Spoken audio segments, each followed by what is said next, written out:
आप में से कितने लोग हैं जो बहुत एक्साइटेड हैं आज के सेशन को लेकर के? तो अब मैं जैसे ही आपको नाम बताऊंगा उनका, जो हमारे आज के गेस्ट हैं, तो आपका जो एक्साइटमेंट लेवल है वो और बढ़ जाएगा। ये बताने से पहले कि गेस्ट कौन है, मैं आपको थोड़ा सा बताता हूं YouTube के बारे में। YouTube में क्या है कि पूरे वर्ल्ड की अगर बात करी जाए तो करोड़ों चैनल्स हैं जो अलग अलग जॉनर्स में हैं, अलग अलग कैटेगरीज में हैं। उसमें से दो बड़ी कैटेगरीज हैं, मोटिवेशन और एजुकेशन। पूरे वर्ल्ड में जो वर्ल्ड का नंबर 1 मोटिवेशन चैनल है वो मेरा है, और जो वर्ल्ड का नंबर 1 एजुकेशन चैनल है किसी इंडिपेंडेंट क्रिएटर का, वो उनका है, जो कि हमारे गेस्ट हैं। उनके 17 मिलियन से ज्यादा सब्सक्राइबर्स हैं। Please give an energetic and warm welcome to the one and only Khan sir.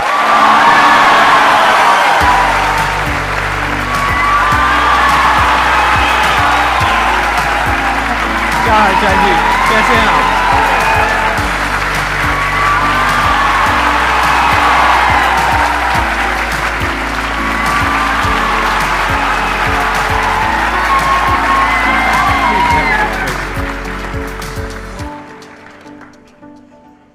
इससे पहले कि ऑडियंस आपसे कुछ पूछे या इंटरेक्ट करे, मेरे माइंड में एक क्वेश्चन है आपके लिए जी। जो बच्चे हैं वो आपके इतने दीवाने क्यों हैं, इतने पागल क्यों हैं आपके पीछे? मतलब मेरे कमेंट सेक्शन में भरा पड़ा था, खान सर कब आएंगे, खान सर कब आएंगे। मतलब ऐसा क्या जादू कर दिया आपने बच्चों के ऊपर? ये सवाल हम आपसे भी पूछते हैं, हमारे पे भी इतना कमेंट आया, इतना मेरे तो ऑफिस में लोग चले आए कि सर कब जा रहे हैं। अच्छा। क्योंकि हम लोग का तो एग्जैक्ट है वही पढ़ाना है। हाँ। तो देखिए, हम लोग का मेन है कि बच्चों को जो जरूरत रहती है कि अगर लड़का पढ़ने आ रहा है ना, उसके मन में कोई डाउट ना रह जाए। हम उसको कहते हैं कि हम तुम्हें पढ़ा रहे हैं, दम है तो भूल के दिखाओ, याद करके नहीं।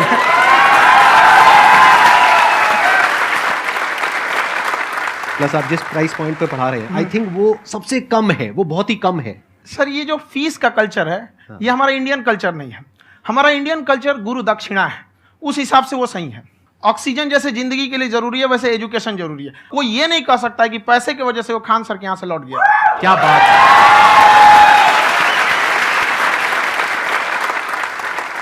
मैंने देखा कि आपका ये जो चैनल है कि ये पिछले 3 साल के अंदर अंदर ही ग्रो किया है। हमको जब चैनल शुरू हुआ तो एक दिन में हम 4-5 वीडियो बनाए।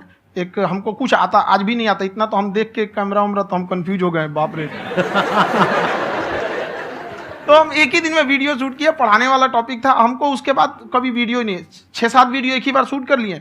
और एक जो थे जिनका कैमरा वगैरह था, मेरे पास कैमरे भी नहीं थे उस टाइम, और कैमरा 35,000 का था, तो 6 महीना इसी में लग गया, जो 35,000 इसी में फंस जाएगा। तो उनके कैमरे से शूट किए, उन्होंने कोई चार्ज लिया, उसके बाद हम छोड़ ही दिए। लॉकडाउन लगा, तब हम कहें आप कैसे पढ़ाएंगे, वो तो 1 दिन 2 दिन करते करते अचानक लंबा हो गया। तब हमको याद आया कि ओहो मेरा एक चैनल भी है वहाँ पे। तो उस समय उस पर लगभग 30,000 सब्सक्राइबर हो चुके थे।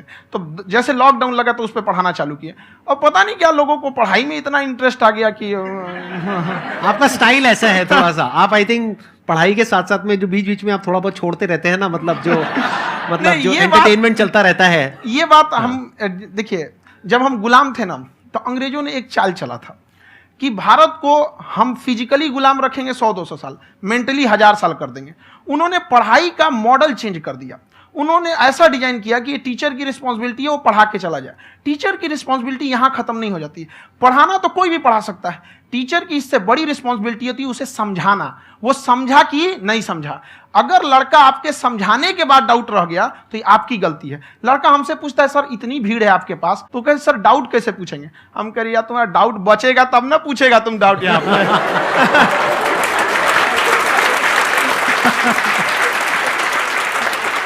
कॉन्फिडेंस नेक्स्ट लेवल है खान सर का, मानना पड़ेगा। और शायद यही वजह है इनकी जो ग्रोथ है उसका। किसी ने शायद सपने में भी नहीं सोचा होगा कि पिछले 2 साल के अंदर अंदर जो आपके चैनल की ग्रोथ हुई है, जैसे आप खुद ही बता रहे हैं कि लॉकडाउन के टाइम पे आपके 30,000 के करीब सब्सक्राइबर्स थे, आज की डेट में 17 मिलियन है।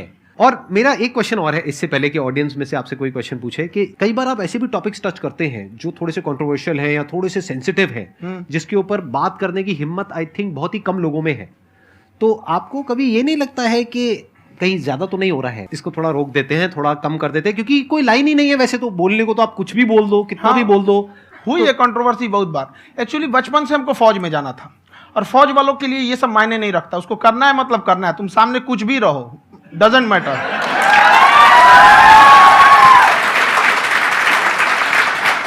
और मैंने YouTube पे देखा कुछ वीडियोस में कि आपका जो इंस्टीट्यूट है वहां पर आज से कुछ साल पहले कुछ बम गिरे थे। हाँ, कुछ गिरे थे, कुछ तो बहुत सॉलिड जगह गिरा था, फटा नहीं वो।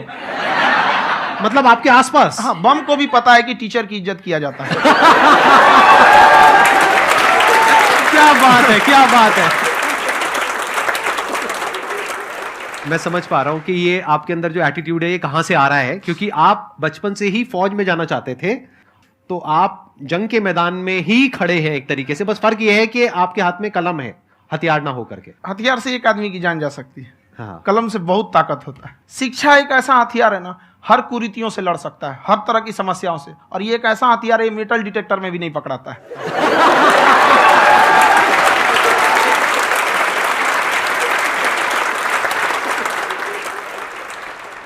मेरा क्वेश्चन ये है कि अभी प्राइवेट ऑर्गेनाइजेशंस में पीटने का, पनिशमेंट का ये सिस्टम जो है खत्म हो गया है। हम आपके वीडियो में देखे हैं सर कि आप एक बड़ा सा रोल रखे रहते हैं, पुलिस वाला लाठी है वो, पुलिस वाला लाठी है, और स्टेज पे बुला के बच्चों को उसी से धुनाई शुरू कर देते हैं मस्त एकदम से, है ना। तो सर मतलब कि बच्चे मतलब कि डरते नहीं हैं आपसे, और इस तरीके से कैसे कनेक्टेड हैं आपसे, है ना। और एक और क्वेश्चन सर, यूपीएससी का जो आप अपना बैच स्टार्ट करने वाले हैं, ठीक है, उसके बारे में बताइए सर, क्योंकि मुझे मतलब कुछ इशू करना है सर, ठीक है। और संदीप सर को देख लिए, मेरा तो वैसे ही हो जाना है।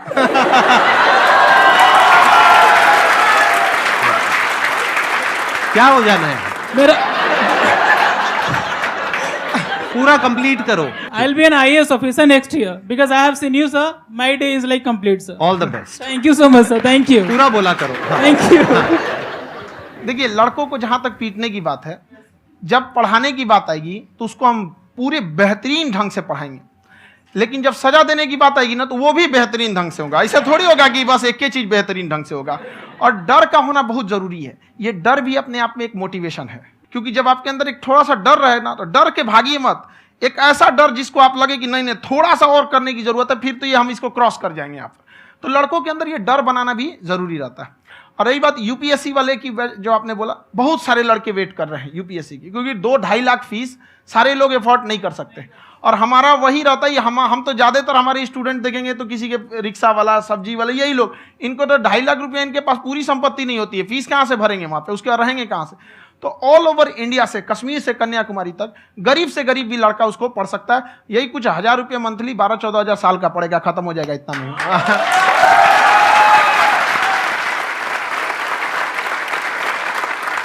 ये जो डंडे वाली बात इन्होंने कही, ये सच है? मतलब आप सच में एक डंडा रखते हो? पुलिस का ही है वो। और मारते हो? हाँ, कि मतलब अगर कोई लड़की छेड़ता है या ऐसा कोई भी उल्टा पुल्टा काम पढ़ाई करता लिखाई है, कुछ भी गलती करेंगे तो पिटाएंगे वो यहाँ पे, कैमरे पे, ऑन कैमरा, जैसा भी रहे, कुछ भी पिटाना तो उनको फिक्स है। एक तो कोई मतलब विधायक जी थे, उनके लड़का को पीट दिए, तो चला दल बल लेके अपना वहां पे। उसने घर पे नहीं बताया था कि सर ने पीटा है, बस बोल दिया कोचिंग में पीटा है। बाद में पता चला हम पीटे हैं, तो उसके पिताजी मेरे सामने और पीटे।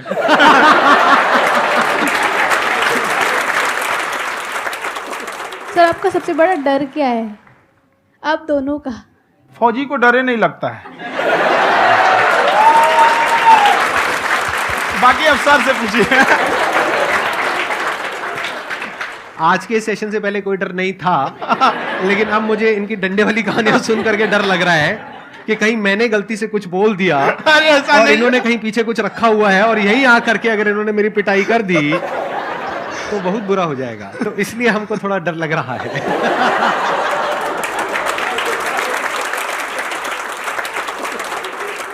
आपकी डेली कितने घंटे क्लासेस होती हैं? 6-7 घंटे। अभी भी खुद ही करते हो आप? हाँ, जो भी हमारे classes स्टाफ करते परेशान रहते हैं। हम 1:30-2 बजे सोते हैं, सुबह 6 बजे उठ जाते हैं, परेशान रहते हैं। हैं। यार इतना क्यों करते हो, है ना? कभी तो उनको भी साथ साथ लगना पड़ता है ना? उनको साथ साथ लगना पड़ता है। हम जग गए तो कोई सोया थोड़ी रहेगा, परेशान रहते, दिन में सोते ही नहीं है बेचारा, कहीं कहीं जाके सोते रहता है। हम सीट बांध दिए कि भाई तुम इस समय सो जाना, तुम इधर सो जाना। आपकी शादी हो गई या नहीं हुई अभी? मेरी खुशहाली देख के आप आइडिया लगा सकते हैं।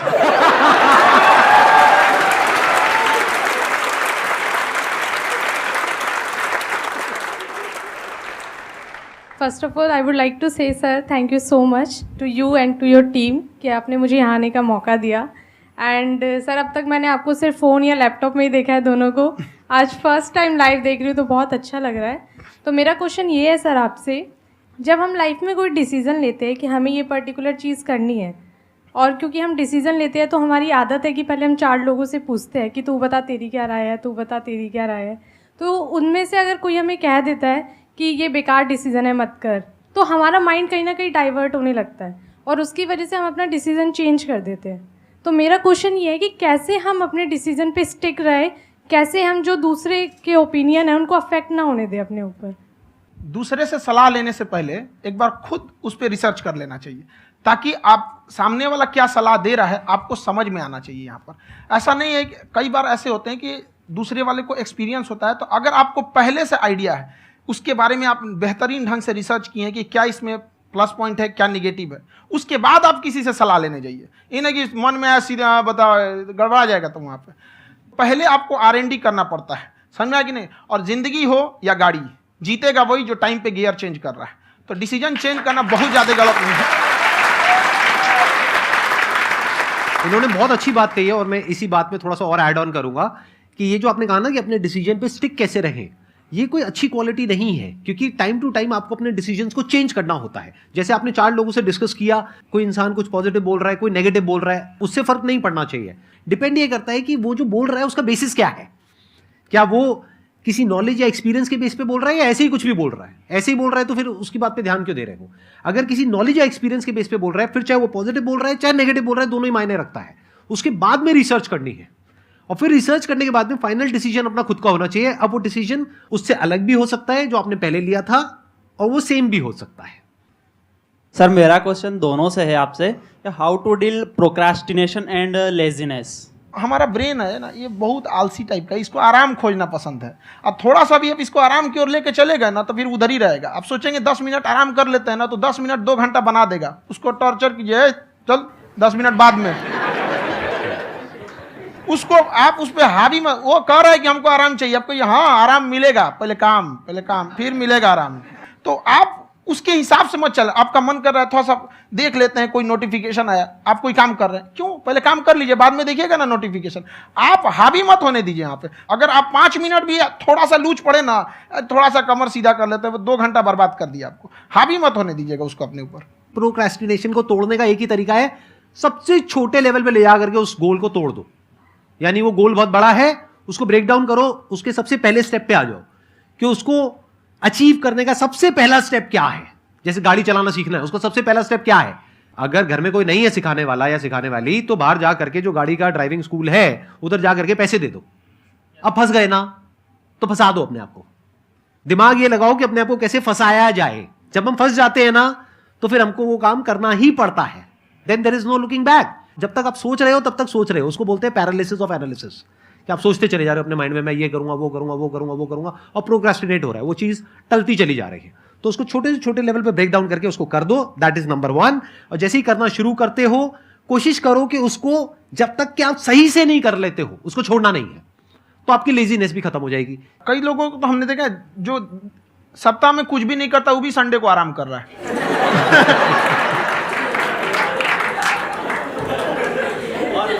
वैसे कहा भी जाता है कि अगर कोई काम आपको करवाना है ना तो ऐसे किसी इंसान को दो जो बिजी है। हाँ। ऐसे आदमी को मत दो जो खाली है। ये परफेक्ट एग्जाम।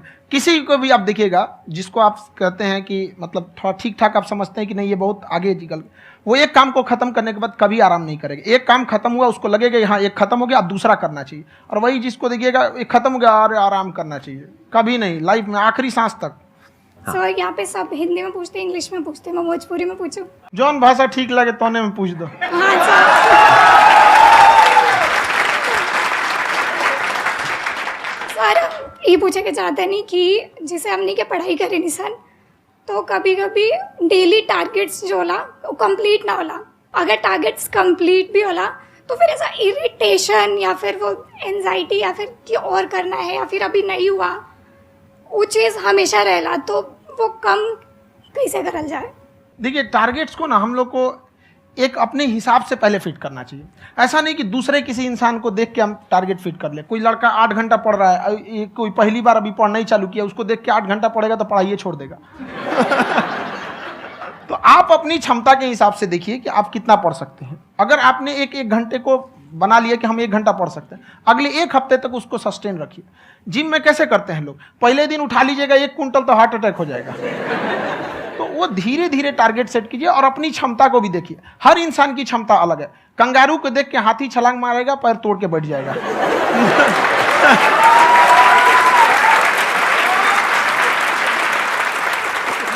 अब संदीप सर का मोटिवेशन देख के इसका मतलब क्या कि ट्रेन के आगे खड़ा हो जाएंगे, ढकेल देंगे तुमको। हालांकि ऐसा कर देते हैं, लेकिन ऐसा करिएगा लोग नहीं, क्षमता पता होना चाहिए। आपके अंदर एंजाइटी हो रही है कि मैंने कर तो लिया है। आप ये नहीं कह रहे कि मैंने कुछ भी नहीं किया है फिर मेरे को एंजाइटी हो रही है। आप ये कह रहे हो मैंने काफी कुछ कर लिया है फिर भी एंजाइटी हो रही है कि कहीं कुछ छूट तो नहीं गया है। तो बेसिकली आपको ये देखना है कि अगर आपके अंदर ये एंजाइटी हो रही है, that means you are a very good student. आप एक अच्छे स्टूडेंट हो। क्यों? क्योंकि बहुत सारे स्टूडेंट्स तो ऐसे हैं उनको पढ़ने के नाम से एंजाइटी होती है। तो आपको एंजाइटी हो रही है कि मैंने पढ़ लिया। दिन में मानो 8 घंटे का आपने टारगेट सेट किया और 6 घंटे पढ़ लिया, या मान लो 8 घंटे भी पढ़ लिया, फिर भी एंजाइटी हो रही है कि मैंने 10 घंटे नहीं पढ़ा। तो ये तो अच्छी क्वालिटी है ना, ये तो एक ब्रिलियंट स्टूडेंट की क्वालिटी है। क्योंकि एंजाइटी उसी को होती है जो केयर करता है, जिसको परवाह है, उसी की तो एंजाइटी होती है। जैसे माँ को अपने बच्चे की, जैसे एक माँ को अपने बच्चे को लेकर के एंजाइटी होती है। हंस लो मजाक उड़ा लो मेरा। कोई बात नहीं, एडिट कर देंगे इसको हम। हाँ।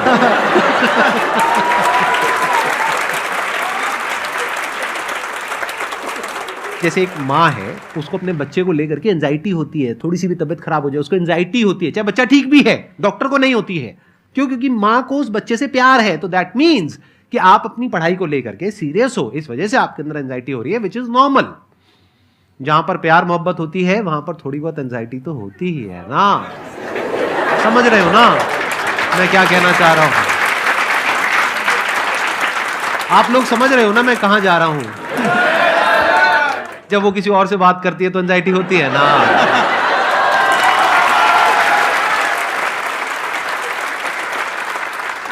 सर, आपकी स्टोरी हमने सुनी थी, तो एक टाइम आया था जब आप गंगा किनारे जाके बैठ गए थे। उस समय आपको कुछ समझ नहीं आ रहा था, तो उस समय मतलब आपने ये डिसीजन कैसे लिया कि अब आगे नहीं, यहाँ से वापस जाना है? रास्ता ही नहीं था। घर जाने के लिए एटलीस्ट 90 रुपए चाहिए थे, जेब में 40 रुपए थे। कैसे घर जाते हैं? और हम गंगा के किनारे चुपचाप बैठे बैठे हम कहें कि अब बहुत टेंशन हो गया, अब घर जाना चाहिए। रूम पे तो किराए के रूम पे ही आदमी सारे लोग रहते। गए वहाँ पे तो रूम लॉक हो गया था। तुम खटखटाए तो ऊपर से गुस्सा से बोले जो ऑनर थे, क्या टाइम हो गया है? तुम कहे 9-10 बज रहा होगा। घड़ी देखिए तो 2 बज रहा था रात का, 2-2:30 बज गया था वहाँ। टेंशन में आप तो होता है, कई बार ऐसा समय आएगा कि लगेगा जैसे अब कुछ नहीं हो सकता है। तो इससे घबराना नहीं है। कभी कभी गुच्छे की आखिरी चाबी भी ताला खोल देती है। जो बातें आपने बताई कि घर में प्रॉब्लम ये वो, ये तो बहुत लोगों ने फेस करी वहां पर। आप अकेले नहीं है, बहुत लोगों ने ये प्रॉब्लम्स फेस करी, बहुत तरह की प्रॉब्लम्स देखी, बहुत तरह की स्ट्रगल्स देखी, लेकिन वो सब इतने कामयाब नहीं हो पाए जितने कि आप हुए। तो आपके अंदर ऐसा कुछ ना कुछ है जो औरों के अंदर नहीं है। तो वो मैं जानना चाह रहा हूं कि वो ऐसा क्या था जहां से कि आपका दिमाग यहां तक सोच पा रहा है कि मैं पूरे इंडिया में इतने बड़े लेवल का चेंज लेकर के आ सकता हूं, एजुकेशन फील्ड में रेवोल्यूशन लेकर के आ सकता हूं। ये सोचना ही बहुत लोगों के बस का नहीं है। मेरी एक खुद की थिंकिंग, अगर हमको कोई 100 रुपए किसी काम के लिए दिया, हम सबसे यही कहते हैं, तो हम कोशिश करते हैं उसे 200 का रिटर्न दे। अगर कोई हमसे 200 रुपया फीस दे रहा है, 250 दे रहा है, तो हम उसको ये कोशिश करते हैं कि तुम्हें ऐसा लगे कि नहीं भैया हमने 10-20 हज़ार का पढ़ लिया यहाँ पर। वो ईमानदारी से कभी कमी नहीं। और हमेशा अगर हम प्रॉमिस X का करते हैं तो डिलीवर 4X करना चाहते हैं। ध्यान से सुनना और ध्यान से समझना इस फर्क को। अगर आप समझ पाए तो बहुत आगे जाओगे लाइफ में। एक वो होते हैं जो ये सोचते हैं कि हमें सब कुछ मिल जाए, हमें कुछ भी करना ना पड़े। दूसरी कैटेगरी होती है लोगों की जिनको जितना मिलता है उसमें भी चोरी चकारी करते हैं या कोशिश करते हैं कि उससे कम दे सामने वाले को जितना कि हमें मिल रहा है। तीसरी कैटेगरी होती है लोगों की, जो इनके जैसे लोग होते हैं, वो क्या करते हैं, वो ये सोचते हैं कि अगर मैंने किसी से 1 रुपए भी लिया, देखा जाए तो 200-250 रुपए कुछ भी नहीं होता है, 200-250 रुपए अगर मैंने लिया तो कैसे उसको 400 रुपए की वैल्यू दूं। ये जो थिंकिंग है ना, यही एक फर्क होता है एक ऐसे इंसान में जो बहुत आगे निकल जाता है और उस इंसान में जो मीडियोकर रह जाता है। आप अपने आप को अपने आप के ऊपर समय दीजिए, उसको डेवलप कीजिए। जब आप अपने आप के ऊपर खर्च करते हैं तो आने वाले समय में लोग गूगल पे आपको सर्च करते हैं। क्या बात है सर, ये आपने अभी बनाया है या ये कोई पुराना आपका वो है? बनते रहता है, इसे फ्लो में बन जाता है। आपके अंदर ना सर एक कवि छुपा हुआ है कहीं ना कहीं जो बाहर आना चाहता है। कभी ना कभी आपने सोचा होगा कुछ?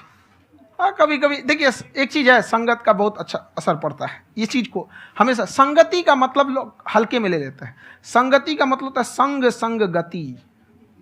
तो अच्छे लोग के साथ रहेंगे तो संग संग अच्छी गति होती जाएगी, खराब में रहेंगे तो ये भी होता है।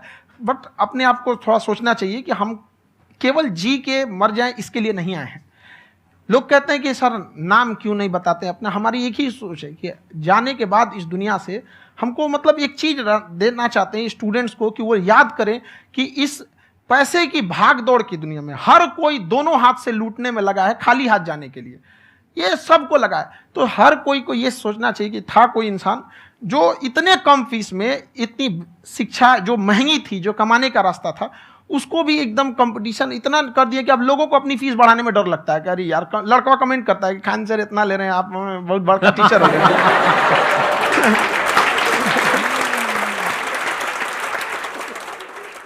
खान सर की एक क्लिप है, ये समय और समझदारी में बहुत फ़र्क होता है। अगर समय रहते समझदारी आ गई तो इंसान कामयाब हो गया, लेकिन अगर समय चला गया फिर समझदारी आई फिर तो बेकार है। तो सर मतलब कुछ आपको ऐसी चीज़ लाना चाहिए जो मतलब बच्चों जो तैयार हो रहे हैं उनको ये चीज़ें मतलब एंड टाइम पे दिखे। समझ रहे हैं आप मेरी बात? नहीं समझ?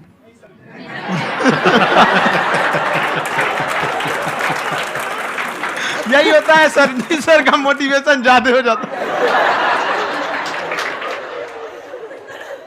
जब आप स्ट्रगलिंग फेज में हैं तो कम से कम चीजों को अपने ऊपर खर्च कीजिए, ज्यादा से ज्यादा सीखने में खर्च कीजिए। अगर आपको राजा बनने का शौक है तो गुलाम की तरह मेहनत करना सीखिए, तब राजा बनेंगे।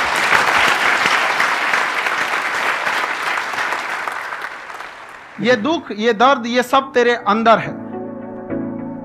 तू अपने बनाए इस पिजड़े से बाहर निकल के देख, तू अपने आप में एक सिकंदर है।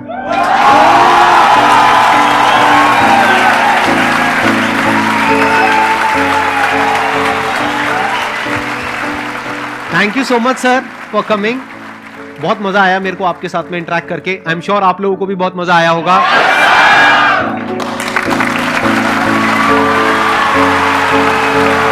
Thank you so much ji, thank you.